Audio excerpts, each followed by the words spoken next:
지구 면적의 71%. 미래의 블루오션. 인류의 희망이 넘실거리는 곳 바다. 그런 바다를 가장 잘 아는 사람. 해양대학교 이상태 교수의 바다 이야기. 지금 시작합니다.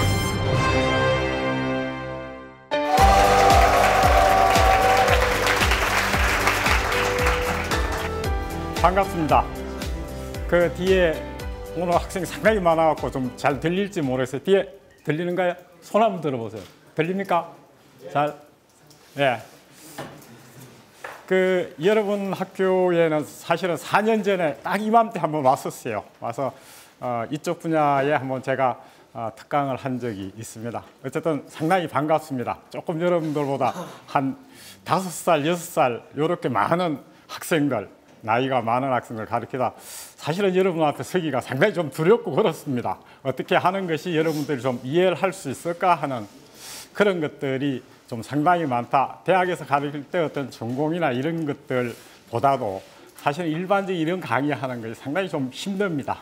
힘들고 하기 때문에 어쨌든 가능하면 좀 이해하기 쉽게 그런 식으로 이야기를 해 나갈까 싶습니다. 뭐 순서는 해양은 우리의 미래, 해양과 해운 분야, 그 다음에 해운 분야에는 어떤 것들이 있고 이쪽 분야로 나가려면 어떻게 해야 되는가 하는 어떤 이야기, 그 다음에 선박에 승선하는 경우 어떤 식으로 되는가 하는 그런 이야기하고 해양 프렌트가 어떤 것인가 정도 소개하는 정도로 해서 이것은 나가도록 하겠습니다. 그러고 나서 이제 배에서 내리고 나서 있던 해운 분야에 나가는 길들이 어떤 것들이 있느냐 하는 이야기로 마무리로 할까 싶습니다. 예, 우선은 해양 산업의 정의라 그럴까 그와 같은 이야기로 됩니다. 해양 개발과 관련된 모든 산업, 이와 같은 것들이 해양 산업에 속합니다. 그러니까 전 분야, 바다와 관련된 어떤 전 분야 이야기가 다 들어갑니다. 우선 보면은 해양 생물이 있을 수 있고요. 어떤 해양 생물에서 우리가 먹는 어떤 것들이 많죠. 그와 같은 것들도 있고 우리가 모르게 약품이나 이런 데 추출해서는 어떤 그런 어떤 만드는 거 이런 것들이 전부 해양 생물에 해당하는 부분이 되겠습니다. 그 다음에 광업, 바다 밑에 어떤 자원들, 특히 뭐 석유도 될 수도 있겠지만 광물 자원 이런 것들도 상당히 많이 나와 있습니다. 그와 같은 어떤 자원 개발, 그 다음에 에너지가 되겠죠. 이것은 지금 파력 발전소 사진이 됩니다. 파의 어떤 움직임에 따라서 발전을 시키는 그와 같은 어떤 파력 발전소, 조력 발전소도 있겠고, 그 다음에 간만어차, 물이 썰물밀물 하게 되면 왔다 갔다 하죠. 그와 같은 에너지를 이용해서 우리가 발전을 하는 그와 같은 어떤 에너지 산업. 이것은 지금 토목 계통입니다. 혹시 어딘가 알겠어요? 아는 학생 있는가? 없어요. 요 지금 일본 오사카에 있는 간사이 국제공항입니다. 간사이 국제공항. 바다 중간에 설치를 해놨죠. 이와 같은 어떤 토목공사가 있을 수 있겠고, 그 다음에 이제 나오는 것이 해양 구조물. 이 사진도 어딘가 잘 모르겠죠. 우리나라의 제일 남쪽에 있는 섬이 뭐가 있어요? 예, 마라도 말고 이어도의 해양과학기지입니다. 주로 기상 관측용으로 많이 쓰이고 연구용으로 많이 쓰이는 곳이죠. 이와 같은 어떤 해양 구조물, 이와 같은 것들이 전부 해양 산업에 속합니다. 원체 범위가 넓습니다. 이 외에 이제 해양 산업과 관련된 인문학적인 어떤 것들, 이런 것들도 같이 나오고 있습니다. 그 다음에 조금 이제 좁혀 들어가겠습니다. 해양에서 해운이 어떤 것인가 쪽으로 조금 좁혀서 점점 조금 좁혀 나갈 겁니다. 그래서 해양과 해운 분야 어떤 차이점이 있느냐 하는 이야기입니다. 우선 해양이라는 것은 결국 바다라는 이야기, 바다에서 일어나는 모든 일들, 그것이 해양 산업이 됩니다. 산업이라 우리가 이야기할 수 있는 것이고, 이것은 뭐 해양 관측기기죠. 관측기고, 그 중에서 이제 해운, 그대로 영어로 하면 마린 트랜스포터입니다. 트랜스포터 해서 뭐 쉽게 이야기하면 경우에 따라 택배라 생각하면 됩니다. 육상에서의 어떤 택배. 그러나 그 규모는 이 택배하고는 상상이 되지 않을 정도로 큽니다. 어떤 그와 같은 해상 운송에 해당하는 것이 해운이다. 해운 분야, 해운 산업, 우리가 해운 분야라면 해운 산업이 되는데 이 해운 산업에 들어가기 위해서 어떻게 해야 되느냐 하는 어떤 이야기가 나옵니다. 근본적으로 이제 해운 산업 하게 되면은 선박이 기본이 됩니다. 배라는 것이 기본이 될 수밖에 없다 하는 것이고, 선박의 운항이 기본이 된다 하는 것은 결국 배를 타고 어떤 거기에 경험, 이것을 토대로 할 수밖에 없다. 그것은 어떤 선박을 이해한다는 거고, 그 다음에 어떤 바다에서 나타나는 자연 현상들, 이런 것들을 우리가 이해하지 못하면 안 된다. 해상에서 어떤 일들 하는 것들이 충분히 어떤 선박이나 바다의 이해에서부터 출발을 한다 하는 것이고요. 이렇게 하게 되면 여기에 해운 산업에 파생되는 이제 해운업이 가장 먼저 나옵니다. 이것은 택배 회사로 보면 돼요. 실질적으로 선박을 운항해서 실어다 주고 그 운임을 받고 어쩌고 하는 것이 전체적으로 우리가 해운업이라 이야기하는 것들이고, 그 다음에 나오는 것이 이제 선박을 만드는 거죠. 배가 있으니까 만드는, 그것이 조선 산업이죠. 이 조선 산업은 뭐 어떤 기계과나 아니면 전기전자나 조선공학이나 이런 쪽에서 들어가는 방법도 상당히 있지만은, 대다수가 이제 선박의 어떤 경험을 갖고 들어가는 경우도 거의 한 3분의 1 정도가 이런 식으로 들어가기 때문에 조선 산업.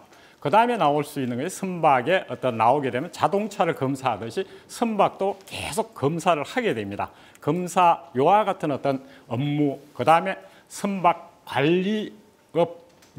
관리 산업이라 해놨는데, 일종의 뭐냐 하면은 정비소 비슷한 어떤 형태라 보면 됩니다. 선박이 있으면 선박 운항하는 사람이 있고, 그 다음에 선박을 계속 정비해 줘야 되는데 그것을 우리가 관리라 그럽니다. 선박의 관리, 아니면은 선원을 태우고 내리고 이런 어떤 모든 것들을 대행해 주는 그와 같은 것들을 우리가 선박 관리업이라고 불러주는데, 그와 같은 어떤 산업, 그 다음에 물류 산업이죠.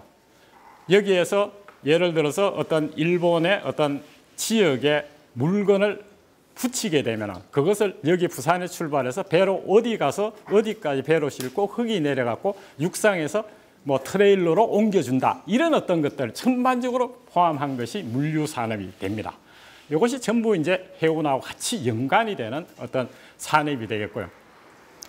그 다음에 나오는 것이 이제 해상 보험 쪽, 어떤 선박의 사고나 어떤 화물의 손상, 이런 것들, 뭐 화물의 손상이 없을 것 같지만은 파도를 맞으면 상당히 깨집니다.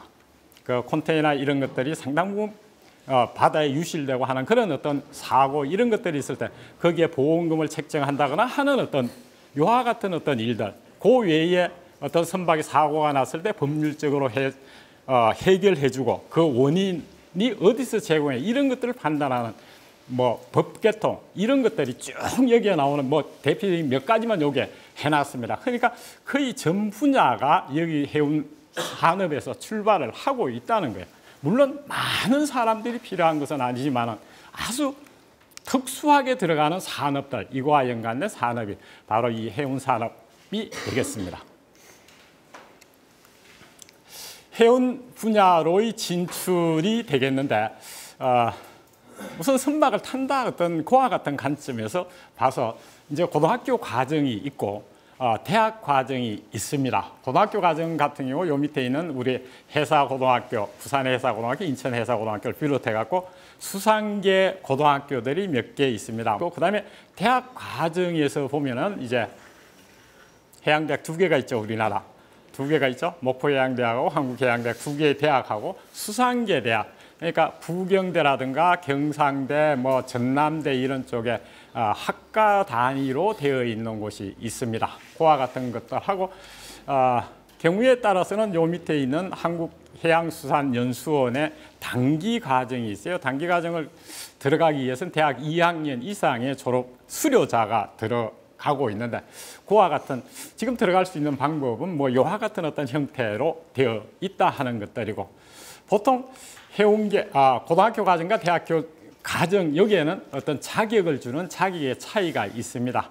우리가 운전면허에도 뭐 일종 보통, 일종 대형 이런 식으로 있듯이 여기에도 어떤 그 자격의 차이가 조금 있습니다. 있고, 이쪽 분야의 어떤 진출 분야, 졸업 후에 바로 진출하는 어떤 분야를 보면은 뭐 해운업으로 갈 수밖에 없는 것들이고, 주로 남학생의 경우는 승선이 필수로 되어 있습니다. 그 이유는 군대를 가는 대신에 3년 배를 타는 어떤 조건이 들어 있습니다. 물론 군대를 갔다 오고 나서 학교에 들어오는 경우는 뭐 강제적으로 배를 타야 된다 하는 것은 없습니다. 그러나 해양대학 개통을 나와서 배를 타지 않는다는 것 자체는 앞서 산업들이 그렇듯이 배가 기본이 되기 때문에 거의 없다고 보면 되겠고, 여학생의 경우는 뭐 승선하는 경우도 있고 이제 관련 업체로 거의 다 나갑니다. 나가는 고아 같은 어떤 형태고, 목포해양대학 저희 학교 같은 경우 이제 여학생 비율은 지금 여학생이 뭐 거의 안 보이는데 약 15% 뽑습니다. 15% 뽑는데 어떤 취업률이 어떠냐 하는 것인데, 지난 한 50년 정도 보면은 거의 100%라고 이야기할 수가 있습니다. 100% 정도. 거의 뭐 다 된다고 보면 되죠. 최근에 지금 해양계 대학 2개 대학에서 졸업생이 약 800명인데 뭐 95% 이상이라 하는 것은 일부 어떤 공무원 시험이나 자기 어떤 개인사적으로 취업하지 않는 학생들을 빼면은 거의 100%다 된다는 이야기예요. 취업은. 요 뭐 하나의 참고 사항으로 우리나라 송출선의 증가 추이 어쩌고 돼 있는데, 보게 되면은 저희가 이제 해운업 쪽으로 사람 인력이 나간 거죠. 그것이 이제 요 송출이란 말 자체는 외국의 그 선박의 소유자가 외국인데 우리나라 사람이 가서 오퍼레이팅 해주는 거죠. 운전해줬다 표현하면 정확한지 모르겠는데, 그렇게 해서 외국에 나가서 달러를 벌어들이는 것이 이제 65년 정도부터 시작해서 급격히 올라갔죠. 그게 87년 되는 거, 87년을 피크로 해서 낮아 급격하게 떨어집니다. 그 이유가 뭐겠어요? 요때 80년대 초반 중반부터 해갖고 이제 사실은 이 60년대 이때 우리나라 배가 거의 없었어요. 없었고, 요때부터 이제 우리가 국적선, 한국 사람이 선주로 되는 국적선들이 엄청나게 늘어나게 됩니다. 그러면서 해외에 나갔던 선원들이 한국 국적선으로 다 돌아옵니다. 거의 돌아와서 지금은 외국 국적선적에 타고 있는 사람들이 극소수로 바뀝니다. 해서 현재 같은 경우 우리나라 국적선 해운업이 세계 6위까지 올라와 있어요.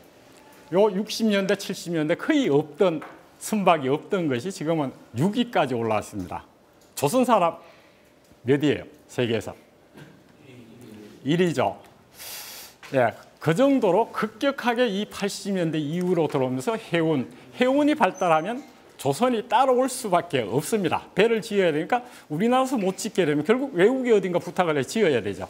그러니까 이게 모든 것들이 어떤 상승작용을 일으킨다 그럴까, 이런 식으로 해서 같이 이제 움직여준 어떤 고아 같은 어떤 형태로 해서 이때 87년부터 이때부터는 이제 외국으로 송출해서 나가는 외국 국적 선박에 타는 사람들이 급격하게 줄어드는 고아 같은 어떤 과정을 거치게 됩니다.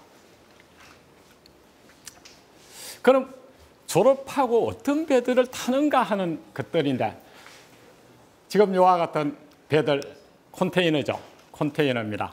지금 이것은 이 배 사진은 한 13,000 TU 정도 될 겁니다. TU가 뭐의 약자입니까? 어렵죠? 예? 대답할 수 있는 학생.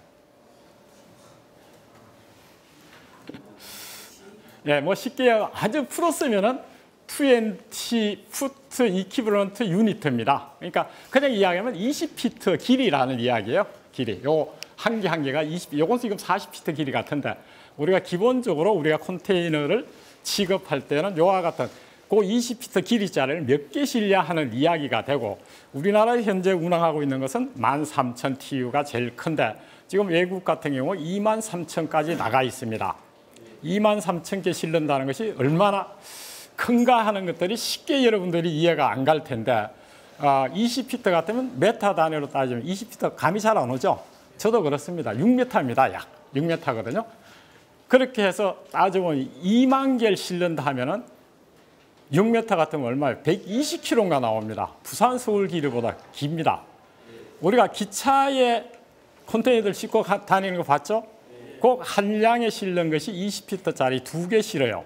2개. 기차 한 20량이나 이렇게 하는데 그렇게 하면 40개밖에 못 실습니다. 사실은. 그러니까 얼마나 이 크다는 것을 알 수가 있고 뭐 어떤 크기만 보더라도 23,000 TU짜리는 470m 길이가 됩니다. 400배 길이가. 여러분들 요 앞에 운동장 길이 얼마 돼요? 아마 200m 되면은 상당히 긴 운동장을 갖고 있습니다. 종합운동장이나 이런 데가 200m 남짓해서 트럭에 400트럭을 만들죠. 한 바퀴 돌아서. 그러니까 그 일직선 길이가 470m 이렇게 간다는 건 엄청나게 큰 뭐 상상할 수 없는 크기입니다. 크기고 이것은 LNG죠. LNG이고 그와 같은 것들 이것은 이제 케미칼 종류 화학 제품을 실는 배. 그 다음에 이것은 VLCC 뭐 약자는 그냥 원유선이죠. 원유를 싣고 다니는 한 50만 톤, 30만 톤 내지 50만 톤 되는 원유선. 그럼 이렇게 해서 배를 탈 때 어떤 식으로 타게 되느냐 하는 보통 하게 되면 크게 배에는 구분을 2가지로 합니다. 항해사하고 기관사 이 2가지로 구분을 하게 되고 항해사는 운항하는 쪽, 기관사는 엔지니어입니다. 엔지니어. 기기들을 관리하고 정비하고 하는 엔지니어들이고 졸업하면 보통 이제 사망사, 3기사 정도로 타게 됩니다. 이렇게 해서 시간이 지나면서 2항기사, 그 다음에 1항기사, 그 다음에 승기장 이것이 마지막으로 올라가는데 요 위에 부분을 우리가 토탈에서 상선, 사관 이런 식으로 불러주고 있고 요 밑에 사관 밑에는 우리 군대 같으면 병에 해당하는 부원이 나옵니다. 갑판부원, 사주부원, 기관부원. 사주부원이 뭐 하는 사람이에요? 네? 뭐겠어요? 그냥 한자를 모르더라도 뭐겠어요? 네? 배에 있으면 필요한 게 뭐 있어요? 주방. 그렇죠. 예, 밥하는 사람들입니다. 이런 식으로 전체적인 구성이 되어 있고 보통 진급하는 어떤 기간들입니다. 3항기사에서 2항기사 올라갈 때 12개월, 2항기에서 1항기 18개월, 1항기에서 선장이나 기관장 올라갈 때가 36개월 정도 승선 근무를 요하고 있습니다. 요하고 있고 지금 보통 보면은 보수, 연봉으로 따라 보수가 얼마나 되느냐 하는 이야기가 되는데 3항기사 같은 경우 이제 약 4,500만 원 전후입니다. 뭐 선박에 따라 큰 차이가 이건 없어요. 그렇게 해서 한 1년 지나면 한 6천만 원. 그 다음에 1항기사 올라가면은 거의 1억에 육박 9천만 원에서 1억 이런 식으로 이때부터는 이제 선박의 어떤 종류라든가 LNG 이런 것들이 많습니다. 선박의 종류나 이런 것에 따라서 약간 차이가 납니다. 나기 때문에 상당히 많이 올라간다. 그러면은 사실은 1항기사 올라가는데 얼마나 걸리냐? 졸업하면은 보통 24살이라고 보면 28살 정도밖에 안 됩니다. 그 정도 되는데 뭐 월급을 받는 걸로 사업을 하는 사람은 별거 하고 월급쟁이로서는 엄청난 월급이죠. 사실은. 그러나 그만큼 고생은 빠릅니다. 그 다음에 제가 조금 아까 이야기했듯이 소속되어 있는 것이 해양프렌터 되어 있고 해양프렌터는 배하고 비슷하면서도 또 다른 차이점을 갖고 있습니다. 여기부터 나오는 것은 현재 해양프렌터 타고 있는 사람만 쭉 받은 사진들이 되는데 우선 해양프렌터 들어봤죠? 해양프렌터라는 소리를 원체 많이 들었을 겁니다. 어쨌든 크게 보면은 해양프렌터의 어떤 정의라 그럴까 그와 같은 것들이 되는데 우리가 광이란 표현을 씁니다. 넓은 의미에서.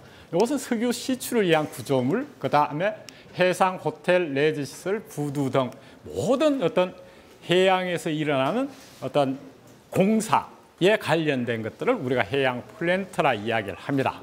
뭐 육상 플랜트라 이야기도 쓰죠. 건물 짓고 하는 어떤 공장 짓고 하는 육상 플랜트라 하듯이 바다에서 짓는 어떤 공장이나 이런 것들을 모든 것을 포함해서 해양 플랜트라 하는데 일반적으로 우리가 해양 플랜트 어쩌고 하는 이야기는 좁은 의미에서 의미이고 그건 석유 시추하고 관련된 이야기가 됩니다. 일반적으로 해양 플랜트 하면 석유를 시추하고 정제하고 운송하고 이런 것들을 이제 해양 플랜트라 이야기하고 저희도 해양 플랜트 하면 그냥 밑에 걸로 흔히 쓰고 있습니다. 단순히. 뭐 신문이나 이런 데서도 마찬가지죠. 보통은.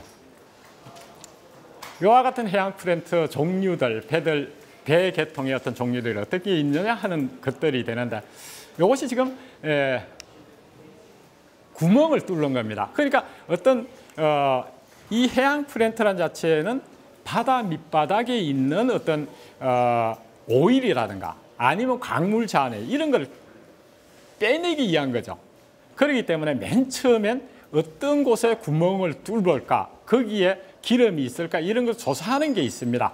그런 어떤 과정, 탐사 과정이라 이야기하는 그와 같은 과정을 거치게 되면은 어쨌든 이와 같은 배가 가갖고 구멍을 거기에 뚫게 됩니다. 그 구멍 뚫는 배입니다.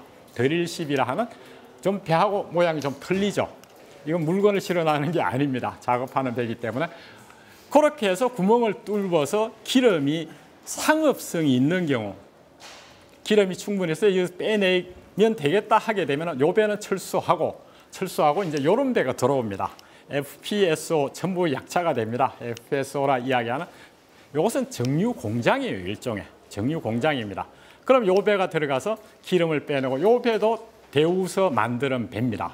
만드는 배고 요 배가 지금 여기 보면 일일 생산 60만 배를 해놨습니다. 사실 60만 배를 같으면 하나로 계산하면 아마 몇백억 될 겁니다. 저거 몇백억 될 겁니다. 엄청난 돈이에요. 하루에 빼내는 원유량이죠. 그렇게 빼내면 여기에서 기본적인 정유 설비가 있기 때문에 기본적인 정유를 다 해버립니다. 해버리고 이제 조금 아까 VLCC 봤었죠. 배에서 그 배가 와서 이제 싣고 나가게 돼 있는 그와 같은 어떤 형태로 되어 있습니다. 되어 있고 요것 역시 FPSO의 일종인데 이것은 LNG 가스를 빼내서 정제하는 FPSO. 앞에 배 같은 경우가 배 가격이 약 1조 됩니다. 1조가 넘습니다. 1조가 넘고 이것은 그것의 2배가 됩니다. 배는 더 작고 볼품없이 생겼지만 훨씬 더 비쌉니다. 시설 이런 것들 때문에 그렇습니다. 요 조그만 배 예쁘장하게 생겼죠. 지금 요와 같은 것을 우리가 지원선이라고 해양 플랜트 지원선이라 이야기하는데 앞에 있던 배들 있죠. 거기에 새끼배라 보면 됩니다. 앞에 있던 FPSO나 드릴십이나 이런 게 있으면 보통 요와 같은 배들이 6척에서 10척이 같이 붙어서 작업을 지원해 주는 겁니다. 뭐 물건도 갖다 주고 줄 잡으러 줄도 잡아주고 이런 어떤 지원해 주는 배들이 한 6척에서 10척이 붙습니다. 이것을 우리가 토탈에서 종류는 엄청나게 많습니다. 많은 토탈에서 지원선, 해양 플랜트 지원선이라고 불러줍니다. 옵쇼어 플랜트 스포트 베슬 해갖고 OSV 이런 식으로 불러주고 있어요. 해양 플랜트 내부로 조금 들어가 한번 보죠. 이게 지금 헬리콥터죠.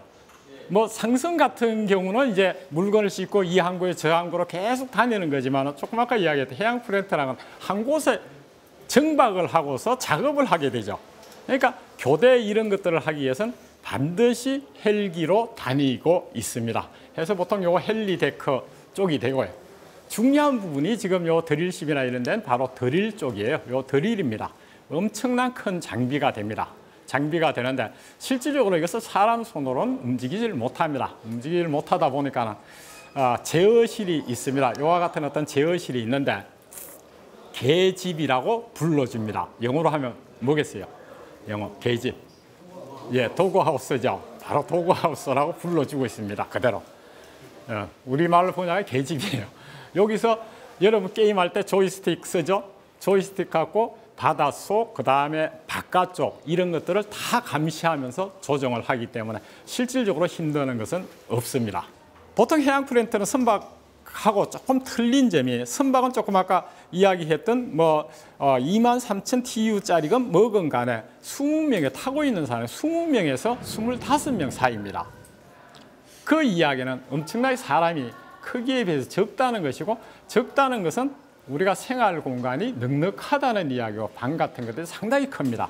오히려 커서 좀 문제가 됩니다. 청소 같은 거 하는데 힘듭니다. 본인들이 자기 방 청소를 해야 되기 때문에 힘든 어떤 그런 것들이 있지만 해양 플랜트는 그것보다도 훨씬 작으면서 150명에서 200명이 타요. 여기는. 하기 때문에 상당히 공간이 적어서 보통 침실 하나에 2명이 쓰는 그와 같은 어떤 형태로 되어 있고요. 뭐 식사하는 부분인데 사실 우리나라 사람들이 해양 플랜트 나가 있는 사람들이 어려움을 겪고 있는 것 중에 하나가 이제 식사랍니다. 보통은 한 5개 나온대요. 양식, 중식, 뭐 인도식 어쩌고 해가 한 5가지 나오면 조금 지나면 못 먹는답니다. 거의 뭐 여러분들 고기 좋아하기 때문에 계속 양식만 먹으면 되겠네 하겠지만 거의 나중에 가면 못 먹는답니다. 매운 게 먹고 싶고 그런 가장 큰 문제 어려운 점 중 하나가 이제 가장 어려운 점은 역시 언어입니다. 사람끼리 말이 통해야 되겠죠. 언어가 될 것이고 그 다음에가 조금 아까 헬기 봤지만은 이동하는 거. 뭐 하루 이상 비행기 타고 가서 또 자고 그 다음날 헬기로 들어가고 하는 그 다음 세 번째가 이 밥 먹는 거. 이게 그렇게 힘들답니다. 뭐 해양 프렌트 쭉 한번 봤었고요. 요게 조금 해양 프렌트 조직은 선박 조직하고 좀 틀립니다. 해양 프렌트에서 보게 되면은 급료를 보게 되면은 선박하고 게임이 안 됩니다. 여기는 조금 아까 제가 이야기한 60만 배를 하면 하루에 몇백억을 퍼올리기 때문에 가장 중요한 게 안전이지 거기에 돈하고는 별 상관이 없어요. 안전에는 엄청나게 쏘아붙습니다. 돈을 하기 때문에 해양 프렌트 타는 경우는 특별한 경우가 북해 같은 데는 2주 일하고 2주 교대 이런 식으로 그리고 일반적으로는 4주 일하면 4주 휴가입니다.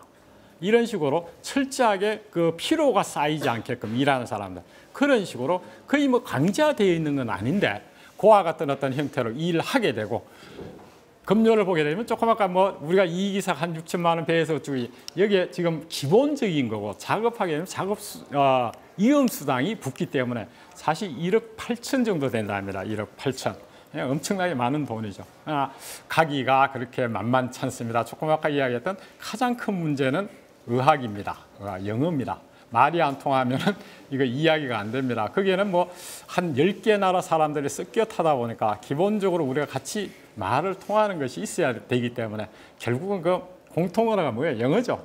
우리가 영어 공부하기 위해서 하는 것이 아니고 서로 대화를 하기 위해서 한다. 여러분들 너무 영어를 내가 점수를 몇 점 받아야지 그것보다는 결국 나중에 졸업하고 사회생활을 하다 보면은 결국 내가 말하기 위한 점수는 사실 그렇게 중요한 게 아닙니다. 말하는 거 그것이 상당히 필요하다 하는 것들이요.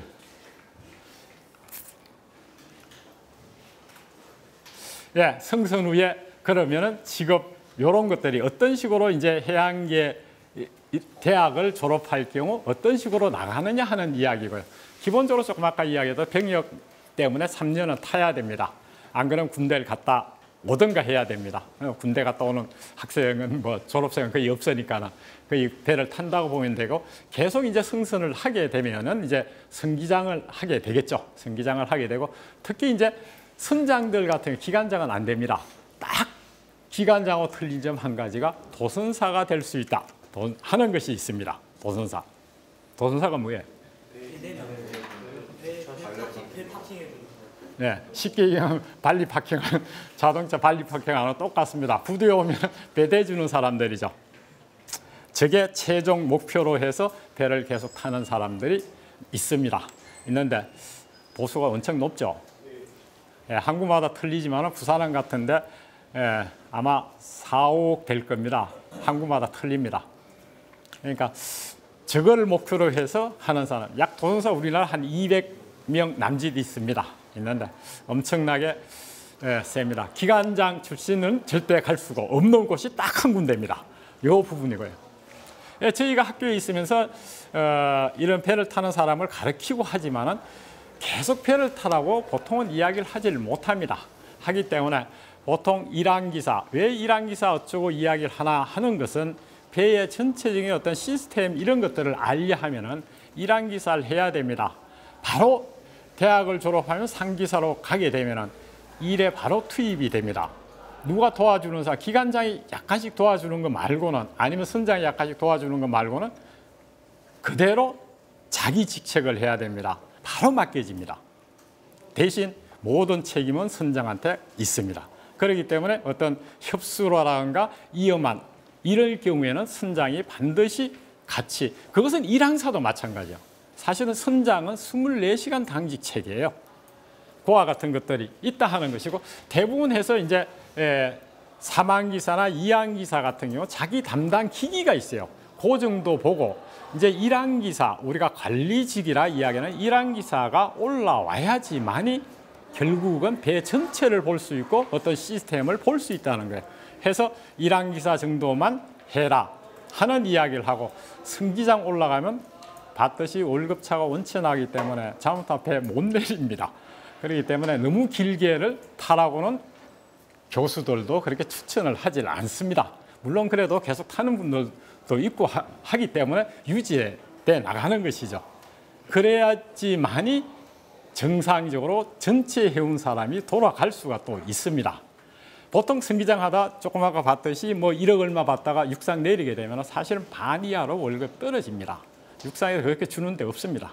그러다 보니까 승기장 올라가면 쉽게 타던 사람이 배 내리기도 쉽지 않다는 거예요. 그와 같은 것들, 또 결혼하게 되면 뭐 가정하고 떨어지는 어떤 그런 문제도 또 같이 있죠. 보통 그렇게 올라갈 때가 이제 30대 뭐 중반 이런 식으로 되다 보니까 해서 보통 하선에서 곧장 관련 업계로 나가는 경우가 있고, 최근에 어떤 젊은 친구들 이런 상당 부분이 한 3년에 5년 타면은 충분히 돈을 모읍니다. 배에는 돈 쓸 데가 없습니다. 돈 쓸 데가 없어요. 밥 주죠, 옷 주죠, 다 줍니다. 그러니까 월급 받는 건 그대로 다 남는다는 이야기고, 그 돈 모아서 유학 가는 친구들이 많습니다. 자기 어떤 전공을 쌓아서 관련 업계로 들어가는, 아니면 뭐 해상 관련 국제 변호사가 된다거나 이런 식으로 하는 친구들도 상당히 많다는 거예요. 그것이 가능한 것은 여러분들 부모님한테 돈 달라 손 안 벌려도 된다는 이야기예요. 스스로 해결할 수 있다는 그런 어떤 능력이 생긴다는 겁니다. 예, 승선 후에 직업은 뭐 항해나 기관이나 거의 같다고 보면 돼요. 약간씩 차이가 있지만 단지 기관하고 차이점은 기관사는 이 도선사는 절대로 안 된다는 거. 그 말고는 거의 비슷하다는 겁니다. 해운 기업이 있죠. 해사 공무원, 네, 뭐 해양수산부가 되겠죠. 해양수산부도 승선한 공무원들이 상당히 많습니다. 또 특채로도 자주 뽑습니다. 특히 이제 항만의 VTS라든가 아니면 관세청 이런 쪽에는 특채로서 많이 들어가고, 해양경찰청 마찬가지죠. 그 외에 뭐 연관 기업들 검사기관이죠. 요 조선업계에 있는데 조선업계에도 엄청나게 많습니다. 대부분 공채가 아니고 특채로 들어갑니다. 승선 경력을 바탕으로 해서 특채로 대부분 들어가 있습니다. 뭐 기관 계열도 조금 아까 이야기했던 데 비슷하고, 항해 계열하고 똑같지만 지금 국방 쪽 ROTC 출신들이죠. ROTC 출신들 지금 뭐 상당히 많이 나오고 있기 때문에 ROTC 국방 쪽에도 상당히 들어가 있다 하는 그런 이야기들이 됩니다. 이제 마지막이 되겠습니다. 사실은 젊은 친구나 조금 저희가 못했기 때문에 좀 바라고 싶다 하는 것은 사실은 상당히 많은 어떤 발전해야 될 어떤 그런 것들이 해양에 남아 있다는 것이고, 특히 좀 개인적으로 좀 바란다 하는 것은 어떤 이미지가 되지만은 요와 같은 뭐예요? 해상 호텔이 됩니다. 떠다니는 호텔입니다. 멋지죠? 이런 배를 만들 수 있는 어떤 젊은 친구들이 좀 나왔으면 좋지 않을까 하는 어떤 기대를 하면서 오늘 마무리를 할까 합니다. 하고서 뒤에 앞에 이야기했던 부분들 다시 한번 조금 여러분들 보면서 정리하면서 마치겠습니다. 뭐 주로 하는 직업 이건 이야기했던 것이고, 두 번째 특별한 계획이, 제가 들어온 어떤 특별한 계획이랄까 이쪽 분야, 저도 아무 생각 없이 들어왔습니다. 사실은 아무 생각 없었어요. 네, 그 당시 이제 특차였고 이렇게 해서 해운업에 들어왔고, 들어와 보니까 이렇더라 하는 것을 느꼈습니다. 지금 학생들이 주로 성적 맞춰서 온다고 하더라고요. 뭐 특별한 어떤 계기는 없었다고 보면 될 것이고, 직업에 맞는 성격, 흥미, 가치관, 이것은 어느 사회생활이나 마찬가지입니다. 좀 적극적이고 긍정적인 사고를 좀 가져달라, 뭐 그런 어떤, 오히려 제가 여러분들 좀 부탁을 하고 싶은 말이 되겠습니다. 말이 되겠고, 구체적인 업무 영역 뭐 전부 다 중요합니다. 중요하지만 조금 아까도 이야기했던 어떤 대인관계, 그 다음에 외국어, 뭐 국어를 조금 잘하니 어떤 그런 어떤 문제, 영어를 잘하니 그 문제보다 우리가 서로 사람끼리 만나면 이야기가 돼야 말이 통해야 될 거 아니에요. 그러니까 결국은 이제 영어가 상당히 이쪽 분야가 중요하다 하는 것은 해운업이란 자체가 국제적으로 완전히 개방됐습니다. 완전히 개방됐고 누구도 이거 타치할 수 없는 어떤 분야가 돼 있기 때문에 뭐 나라별로 어떤 물품 같은 거 규제하고 이런 게 있는데 해운업은 그것이 전혀 없습니다. 완전히 개방돼 있기 때문에 이와 같은 어떤 것들 때문에 외국어 이것은 상당히 중요하다. 뭐 다른 회사 가더라도 이에 간부로 올라가면 외국어를 하지 않으면 안 됩니다. 그거는 힘들었던 점 바로 이에 5번하고도 연관이 되는 이야기인데 이 준비하는 과정 그것이 사실은 상당히 힘들어요. 뭐 여러분들 자유분방 이렇게 학교 생활하다 이런 해양계 대학 오면 갇혀갖고 훈련받고 국제법에 따른 어떤 훈련들이 엄청나게 많습니다. 그와 같은 훈련받고 이런 것들이 사실은 가장 힘들었던 게 아닌가 저 개인적으로 지금 학생들도 아마 그렇게 느끼는 것 같아요. 그와 같은 것들이 상당히 힘들었던 거. 그 외에는 뭐 특별히 뭐 배를 타면서 조금 힘들었던 어떤 저도 한 9년 반 정도 배를 탔는데 어떤 그런 것들이 조금 가족하고 떨어지 지내는 거 이런 것들이 조금은 힘들었지 않았는가 하는 생각이 들고 최근의 선박들은 인터넷은 거의 다 됩니다. 뭐 이미 지었던 배는 안 되는 것들도 안 되는 배들 꽤 있지만 지금 짓고 있는 데는 거의 100% 다 인터넷이 다 됩니다. 그러니까 환경이 많이 바뀌어 있어요. 선박이랑. 뭐 가장 보람 있었던 점이라 한다면은 역시 제가 살아오면서 해운 그다음에 조선 이런 것들이 상당히 많이 발전하다. 내가 몸담고 있는 분야에서 엄청나게 많이 발전했고 그런 학생들을 많이 좀 가르쳤다 하는 어떤 그런 것들이 아니었나 싶고요. 나쁜 점, 선박을 탈 때 같은 경우 조금 아까도 이야기했던 가족하고 떨어져 지내야 된다. 뭐 인터넷 같은 게 아무리 잘 되더라도 보지 않는 그 자체는 조금 괴롭습니다. 괴로운 어떤 그와 같은 것이 나쁜 점이 아닌가 하는 생각이 들고요. 안정성, 향후 발전성 이것은 뭐 산업이 어떻게 변화할지라도 점점 국제적으로 개방되죠. 모든 것들이. 지금 모든 어떤 국제 간의 교역의 99%는 배로서 이송을 합니다. 앞으로도 그것은 변화가 없을 겁니다. 절대적으로 배가 있는 한은 배와 관련된 산업은 위축되지는 않을 겁니다. 반드시 커지면 커지지 절대 위축될 위험은 전혀 없다는 거예요. 예, 여기까지 제 이야기를 마치고 혹시 뭐 궁금한 것이 있다거나 한다면 질문을 한 10분간 받겠습니다. 예. 교수님께서 해양 플랜트에 관련된 걸 말씀해 주셨는데 해양 플랜트 학과는 항해 계열과 기관 계열 중 어느 계열인지 궁금합니다. 예, 저 기관 계열이 많고요. 그 일 자체가 거의 엔지니어 계통이 많기 때문에 저희가 지금 입학정은 35명 뽑아요. 33명. 유일하게 있습니다. 4년제 대학에서 있는 해양 플랜트 학과는 우리 학교가 유일하게 있는데 35명 중에 25명이 기관 계열, 그 다음에 10명이 항해 계열입니다. 1학년 2학기 때 전공을 나눕니다. 그렇게 돼 있어요. 어느 쪽도 갈 수가 있습니다. 예, 또 누가 질문? 예. 아까 교수님이 해양기술연구원에 대해서 얘기했는데 거기서 자세히 뭐 하는지 듣고 싶습니다. 예, 그 해기사라고 우리가 표현하는 그 상선 4강 교육을 받습니다. 약 2년 과정일 겁니다. 그렇게 했을 때 거기에 들어가기 위해서는 2년 이상의 대학을 필해야 됩니다. 예. 혹시 정년퇴임이나 그런 나이가 있는지 궁금합니다. 선박에 계속 배 타려고 정년퇴임이 없습니다. 이쪽이 가장 좋은 게 정년퇴임이 없다는 거예요. 원래는 회사마다 60세로 있는데 그대로 계속 탑니다. 70대도 자기가 타려면 탑니다. 저도 이미 60 가까이 올라오는데 제 같은 동기들이죠. 동기들도 배 타는 친구가 최근에 나가서 배 타는 친구도 있습니다. 최근에 다시 나가면 상당히 힘듭니다. 원체 그 당시 한 20년 전하고 지금 배하고는 엄청나게 많이 바뀌었어요. 그러니까 상당히 힘들 겁니다.